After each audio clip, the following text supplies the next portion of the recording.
Here. So thank you for coming to my world premiere author talk. What's your name? I am John Howe. Thank you. There I am. There you are. Let's see, and thank you Wooden Boat Festival for the time and place to do this. My plan is to read a few excerpts and then talk a little bit about myself and then take your questions and comments, that sort of thing.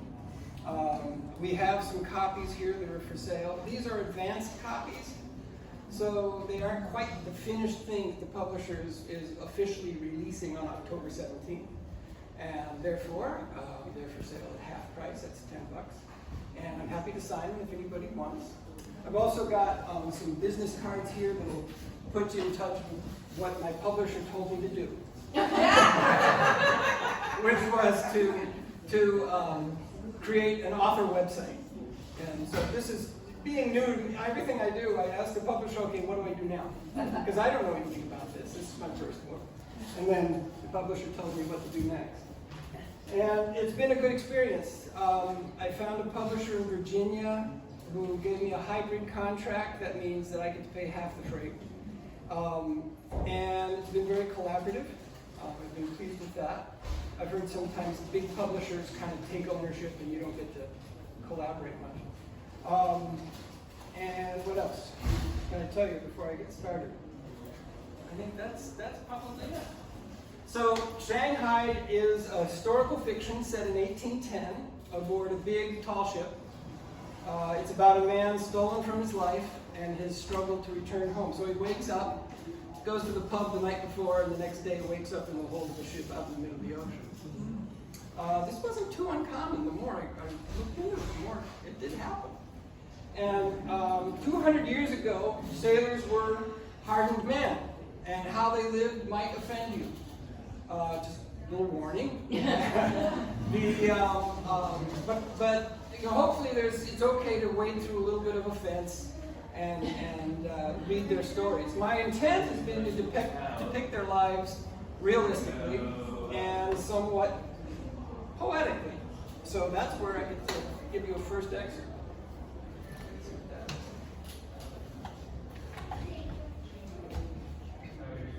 All right, let's see what we got. Okay. This is out in the middle of the ocean. Day in and day out, bounded by an empty horizon. Today looks exactly like yesterday, and no doubt like tomorrow. High in the rigging, Amen pays witness. There is a rhythm to crossing an ocean, a harmony with invisible elements, a synchrony with a pelagic heartbeat. The only constant is the distance to the horizon. Every point on that edge looks like every other point. Our course is lost save for the compass. But the compass is not the Earth's magnetic field. The sails are not the wind. Waves inhabit the water, but they are not the water itself. They lift each crest, drop it, and move on. Even my own body, made of water, akin to the oceans, is it me, or am I a self made visible by a body? And time itself, firmament above and depths below, this surface we cross is the waste of an hourglass. We sail through time more than space. So this was an experience I had when I was sailing alone offshore. I would sit on the swim step of my boat and be entranced by the waves in the morning. And then I realized one morning, wait a minute, all that water that I'm watching, that's not the wave. A wave is an invisible energy. And so that was just, well, that's what the book is full of, is that I've spent a lot of time sailing and some time offshore. And if I write my experiences down in a memoir, it's about me. But if I can weave it into this tale and these characters, my hope is that it can be about you. So I'll give you another one. And this one was when my crew and I were in the middle of the Pacific Ocean and we were becalmed. And went for a swim in water 3 miles deep to scrape the water line on the boat. Around the equator, it's calm. You can be in the doldrums. And so it's nice to clean off the water line and see if you can escape the doldrums. Well, we could turn on the engine and escape the doldrums, but not these guys. So I'll start with this one. Coop climbs down a rope ladder, eyeing the water warily, but after feeling baked on deck, he declares the water a relief. The work is brutal. Atalanta seems too big an adversary covered with barnacles. As she rolls with the swell, she thrashes and scratches the men. When the first watch gets out of the water with no sign of a shark, they go on lookout for the second watch. Eamon's injuries still limit him, but he's ordered into the water anyway. The work dizzies him, and he vomits seawater he hadn't intended to swallow. Back aboard, exhausted, the crew admits that they all smell better. This night, as if it can only happen unseen in the dark, Atalanta catches a whisper of wind. Captain and crew hold their breath, setting one sail after another. The chuckle of water passing the hull is their reward. By morning, the men feel they are indeed stealing away, albeit at just 3 knots. And they credit the captain and clean hull with their escape. Eamon is as relieved as any of them, until Jack laughs and tells him, "The old man says we'll sail across the equator in the morning, so you best get ready to meet Neptune." "Meet Neptune? What are you on about? You've not sailed across the equator before, have you?" "Certainly not." "That means you're a pollywog, but tomorrow by rights you'll be a shellback. 'Tis no less than a caterpillar becoming a butterfly. Once you're a shellback, you're a real sailor. You're one of us, and no one can take it away from you." "Grow up, man." Eamon gives Jack a sideways look.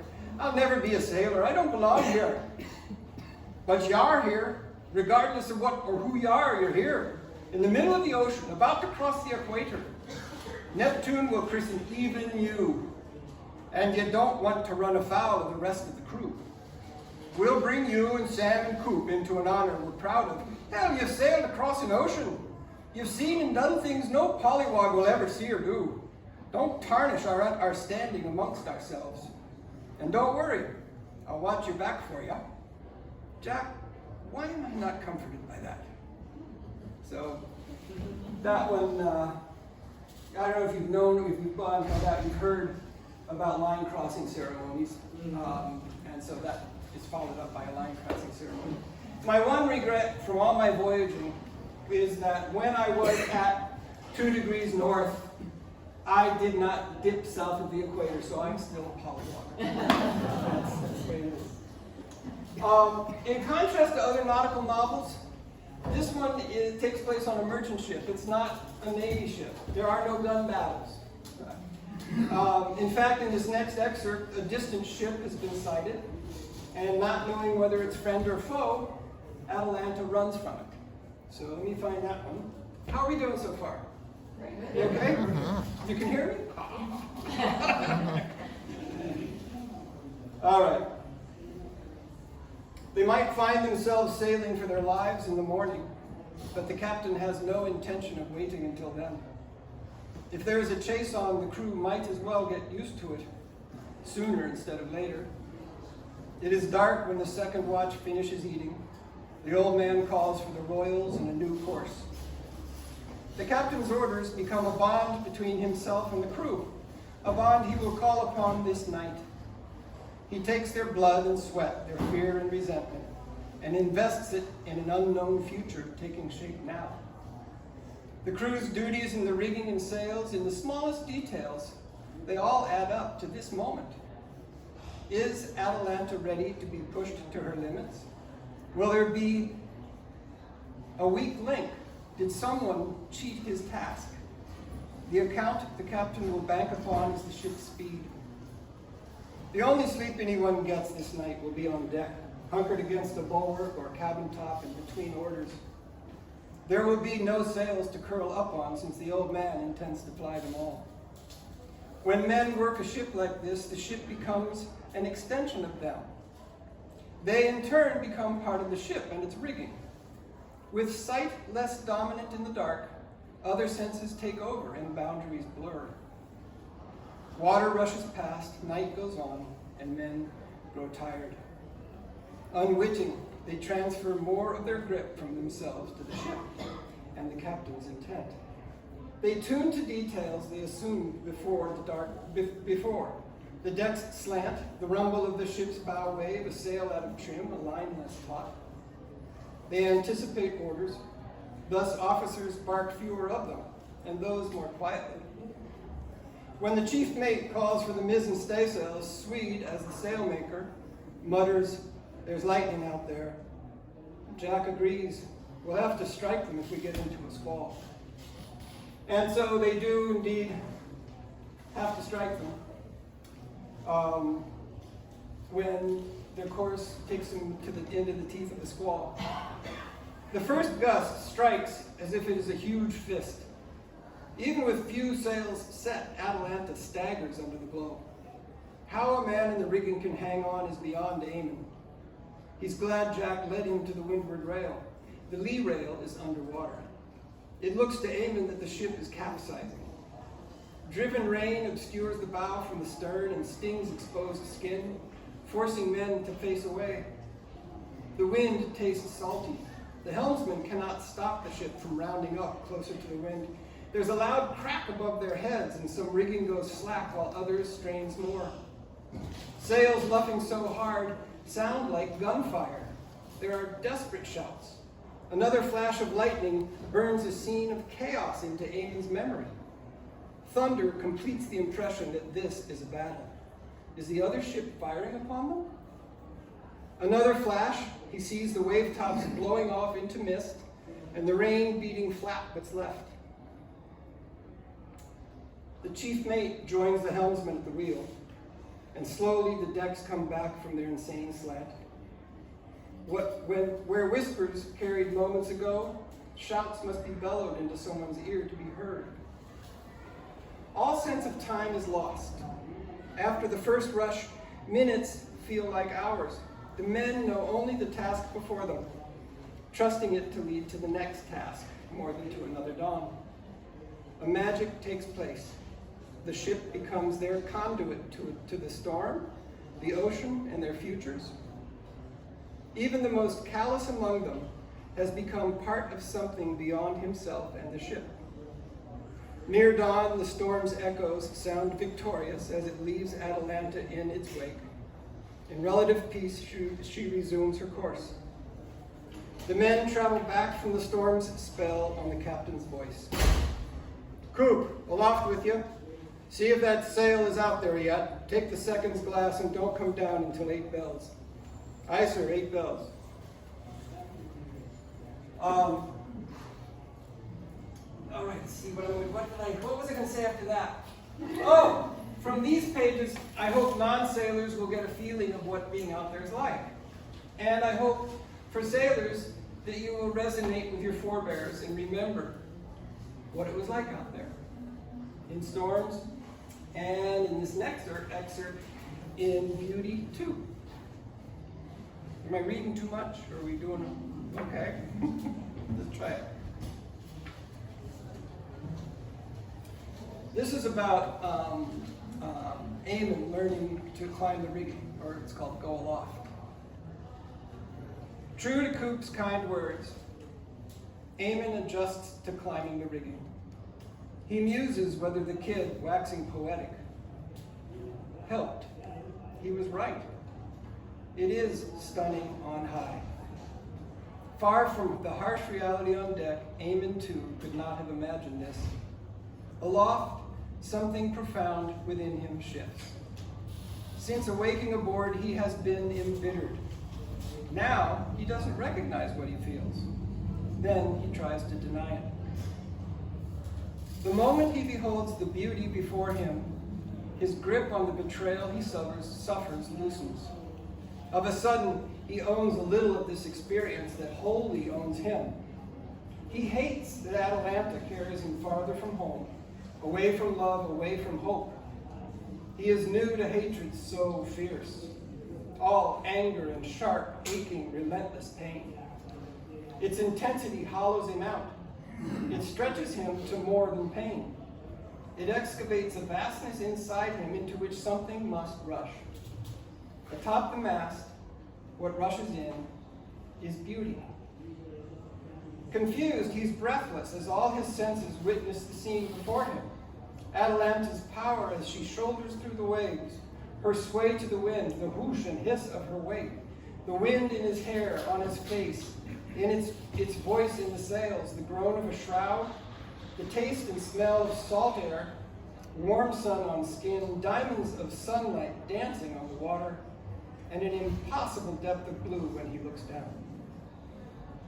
The sum is beyond believing and changes him.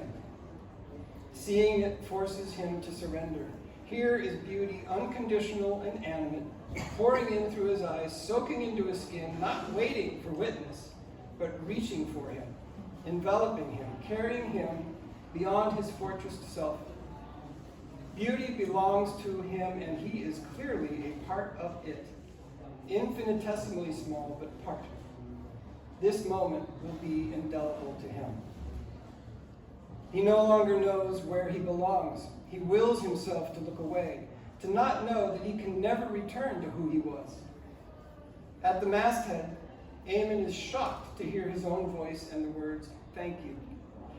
His vision blurs with tears. No, I can't mean that.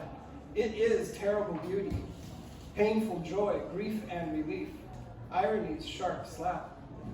His spirit begs for nourishment even if he does not. With each breath, air feels new. At last, he is able to accept his path. So it is not the brutality on deck that breaks Eamon, breaks him open and compels him onward. It is beauty that breaks him.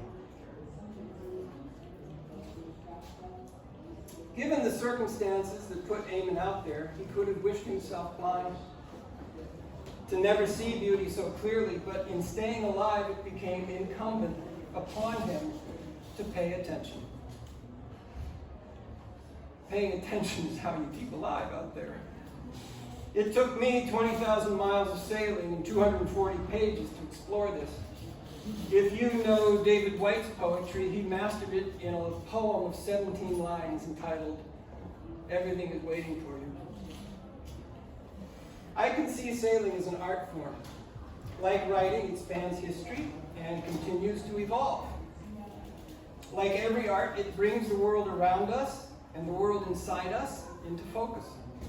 It requires and even exacts honest attention.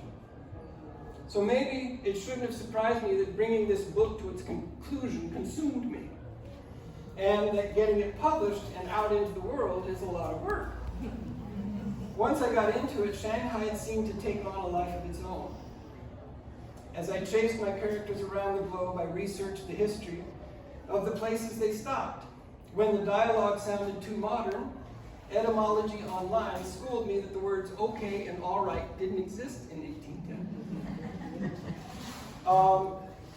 I looked up what English words are hard to pronounce for an Asian speaker as the ship visits Asia, it visits Hong Kong. And I tried my pen on the patois of Creole and the dialect of a former slave. I feel like I may never be done with this book. Even now, I can turn to any page and want to change something.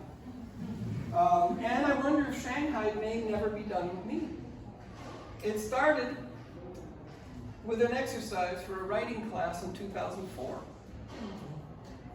That was chapter 1, and it sat in a drawer for a long time. It became important to me when I picked it up after my wife died. And I realized I was writing about a man stolen from his life when my life felt stolen from me. I didn't know how either one of us was going to come back.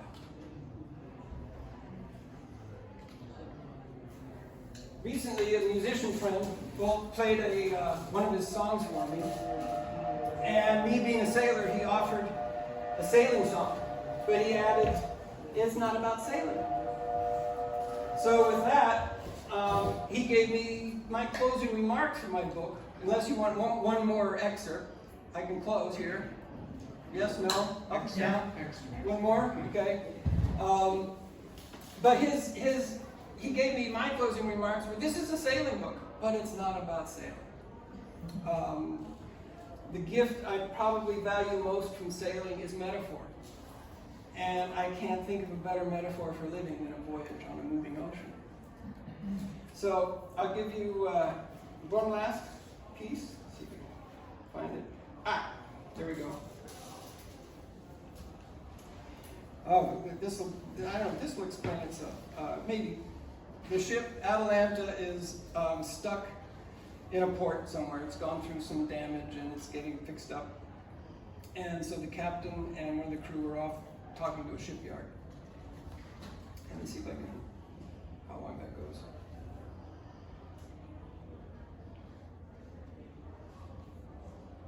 All right, let's just give this a shot. While the captain and Moses are away, the rest of the crew's attention is captured when 10 or so boats sail together back and forth in the harbor. A crowd is growing at the end of each pier. Atalanta's crew watches from the railing, and Jack calls to Eamon. "Scribe, can you spare a page and pen from the captain's desk?" "What's this?" "Looks like a race is about to start, and there are some gamblers among us. If you record the bets, I'll hold the purse, and we'll have some fun." As Eamon heads below for Jack's request, he hears him calling, "Gentlemen, gentlemen!" And by the time he returns, the crew is studying the gathering fleet and choosing where to place their bets, while the second mate lowers their best gig into the water to join the race. Coop, Swede, Torin, and Spanky are ready to crew for him. "Mr. Strom, sir," Jack calls. "Shall we let the others know that we have a purse here and the winner will have half of it?" The second mate nods. "Aye, Jack, that should make things interesting. Then we'll split the rest between whoever picks the winner." "Very well, I'll put 5 shillings on our own boat." "Oh, that's bold, sir. Well done. If you win the race, you'll have the whole prize, unless some of us bet on you too. What do you say, mates?" The men are busy sizing up the fleet. More boats launch from the beach, and a longboat rows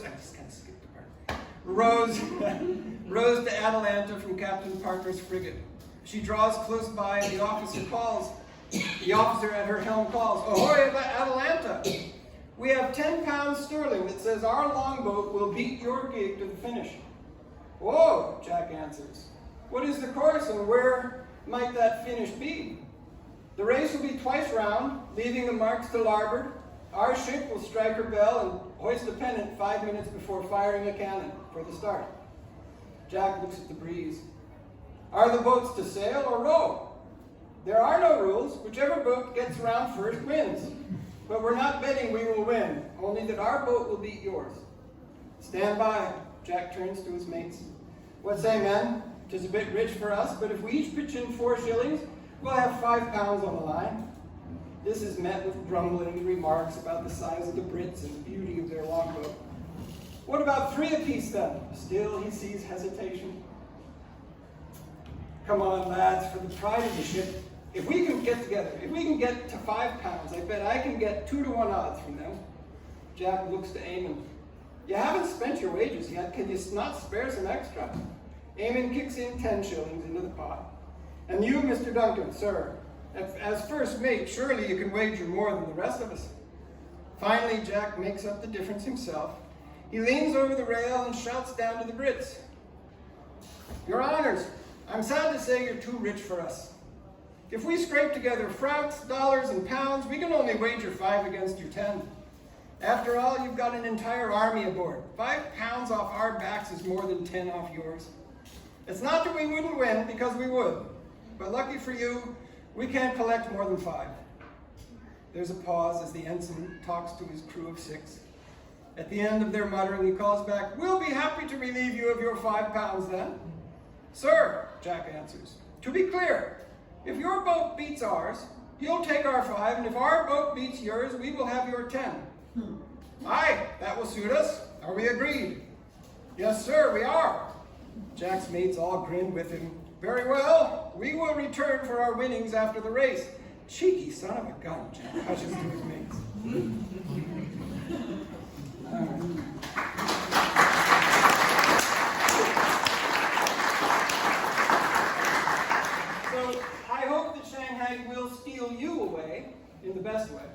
that it takes you to a new horizon and brings you back, that you find it is about you too, and that you'll recommend it to your friends.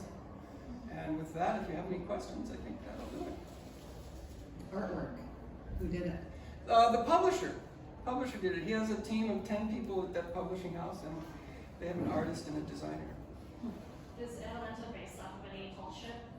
No. It was just a boat here on the Sound that I've admired for a long time. I like that name. Good. Yeah. It's a Greek goddess. It's very fast. Did you ever get back to the teacher negating the assignment? No, I haven't. That'd be good to do. Yeah. Anything else? What formats is it going to be released in? It's going to be in hardback and softback and digital, and then we'll see how it does. It'd be fun to have it go audible, but yeah. Was that class the sum total of your writing practice before you wrote this novel? No, I would take classes once or twice a year at out of the community colleges and up at Hugo House and just variously. And were you in a range group? Was I in a writing group? Yeah. I tried that once a long time ago before I was ready for it, and I thought, I'm going to open my head. So that's the only time I ever tried that. And what was your career? I spent my life in the yachting industry. My first job at 15 was at a boatyard in Florida. My first command was a sloop out of Marblehead, Massachusetts when I was 19. And then 5 years of teaching sailing, 10 years of managing a charter fleet, 15 years of selling boats. And in between all that, delivering boats and racing and doing that kind of thing. Yeah. Thank you. What was your favorite place that you visited when you were researching your characters? Boy, I thought you were going to say when I was out there. That too. I really, in terms of where I really enjoyed, I would go back to the Sea of Cortez in a heartbeat. It's just, sailing in a desert has a strange, in the middle of a desert, is an interesting juxtaposition to be in.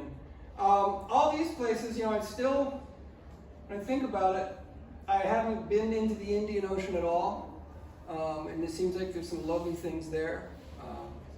And then what else did I really look at was the South Pacific, of course. But yeah. Anything else? Does it answer questions? Yes. How many characters do you have, different characters in the book, and how hard is it keep them separate and trying to differentiate them from each Yeah, I had to keep a list, and in fact, doing that, you'll see at the back of the book, there's a list of characters to try to keep myself straight. But the main characters were pretty clear to me. And there were a number of things I knew going in. I knew, well, I don't want to give anything away, so. Can I buy one of your books? Absolutely, please. I'm happy to sign it for you. All right. All right. Okay. We've got a bunch of them here, and then we've got a tent. Our tent is over by the South Dock, over by Pygmy Boats and that area. All right. So thank you. Take care.